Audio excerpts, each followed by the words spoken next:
Welcome back. So, today we're diving into a world that's, well, it's just full of contradictions. On one side, you see these green shoots of economic recovery and some real global cooperation. But on the other, geopolitical tensions are ramping up and new risks are popping up everywhere. So what's really going on? I mean, which one is it? Are we gearing up for some big global comeback story? Or are we kind of just stumbling into a whole new set of problems? The headlines are telling two completely different stories at the same time. And in this explainer, we're going to try to make some sense of it all. All right, let's kick things off with the economy, which right now feels like a massive, high-stakes game of chess. Every single move by a major player sends these huge ripples across the entire board. And hey, the first piece on the board? It's actually a pretty good one. The IMF just bumped up its global growth forecast for 2025 to 3.2%. That signals some honestly surprising strength in the world economy. Now, what's really interesting about this slide is the massive contradiction it lays out. On the left, you've got that really optimistic forecast, but on the flip side, the IMF themselves are warning that this entire recovery could be completely thrown off the rails by one single thing: the trade tensions between the US and China heating up again. So right at the center of all this tension is this threat of decoupling. It's a word we're hearing a lot. For years, the US and China have been in this trade dispute, and this feels like the next big step. It's a direct shot back at China after they hinted they might cut back on exports of rare earth minerals. The stuff that's essential for pretty much all our tech, from phones to electric cars. So what does decoupling actually mean? Well, it's pretty much what it sounds like. It's a deliberate choice to cut or seriously scale back economic ties. Now, why should you care?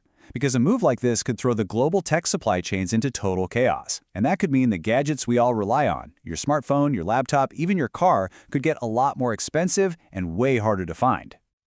Okay, but it's not just the US-China dynamic that's stirring the pot in the global economy. There's another major indicator out there that's flashing some pretty serious warning signs. So get this, oil prices have just tumbled to a 5-month low, and it looks like there's a huge global surplus on the way. Now, for a lot of us, that might mean cheaper gas, which sounds great. But for countries whose entire economies depend on oil exports, this is a huge threat to their stability, and it just adds another layer of unpredictability to everything. All right, so if the economy is like a strategic game of chess, then geopolitics, well, that's where things get really wild. It's a game where the rules seem to change every single day. Let's look at some of the bold and frankly unpredictable moves that are changing the game right now.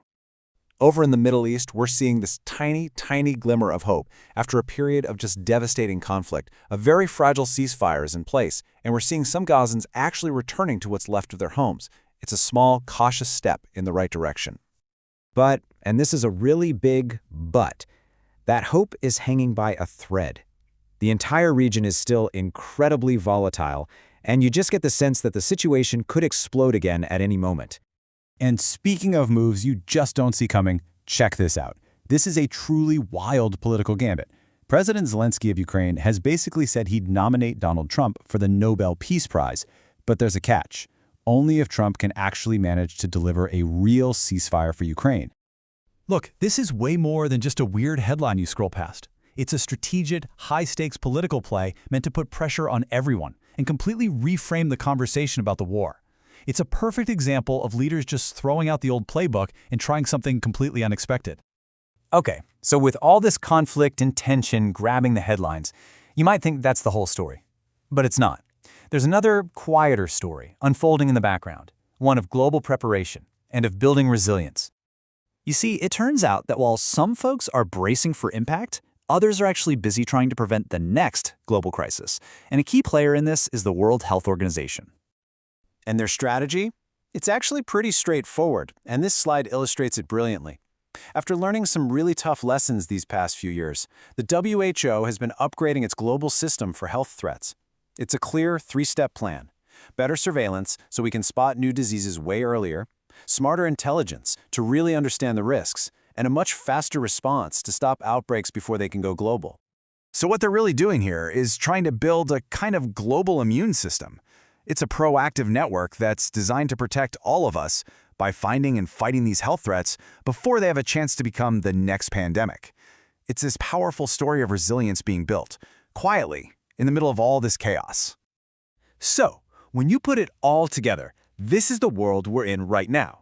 A world that is, at the exact same time, bracing for impact and building for resilience. We have these two powerful, opposing forces shaping our future all at once. Which brings us to the big, final question. On a global chessboard that's this unpredictable, where the pieces of risk and resilience are constantly moving, what is the single most important move that we should all be watching next?